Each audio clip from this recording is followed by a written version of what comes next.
News में पता चल रहा है कि अलग अलग न्यूज अलग अलग चला रहे हैं। कृपया करके न्यूज वालों से भी हाथ जोड़कर विनती है, कोई कहता है कि मिर्गी की दवा खाई, एक दूसरा न्यूज देखो तो कोई कह रहा है कि शराब, कोई अलग न्यूज दिखा रहा है, कोई कुछ न्यूज दिखा रहा है।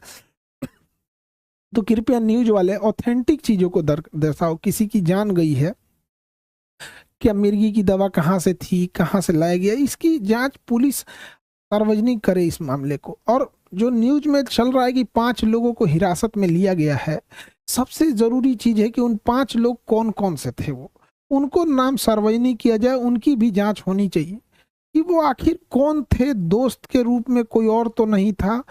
ये तीसरा एंगल कोई हो भी सकता है इसमें, इस चीज को नकारा नहीं जा सकता है कि जिस तरह से इस मामले को तूल पकड़ाया गया, एक गार्ड का मैटर था, अपना सॉल्व हो जाता इसको, लेकिन इसको इस तरह से तूल पकड़ाया गया इतना बड़े लेवल पे।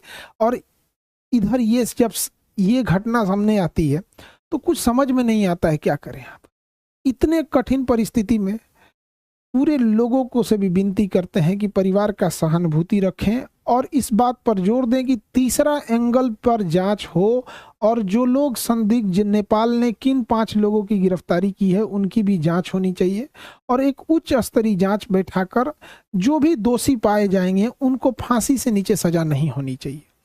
देखिए, जो इंसान अब पुण्य आत्मा अब दुनिया से चली गई, भगवान उनको शांति दे, लेकिन यदि इसमें जो इन्वॉल्व है उसको पुलिस पकड़ लेती है या उच्च स्तरीय जांच में आती है तो कहीं ना कहीं ये उचित रहेगा।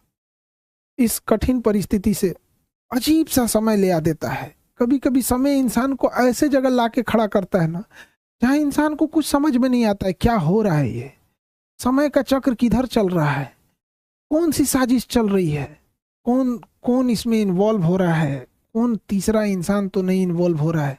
आखिर वो 5 लोग कौन थे और उसके साथ क्या कर रहे थे।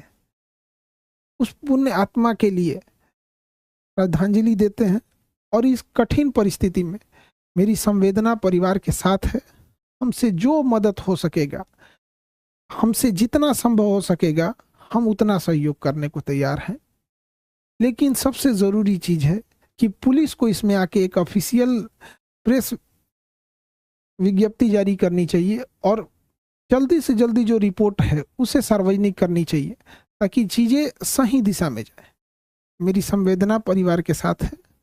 अब ऐसी परिस्थिति में इंसान को कुछ बोलना भी बड़ा अजीब सा लगता है कि क्या इंसान बोले, ऐसा समाज समय कहाँ ले आके खड़ा कर देता है।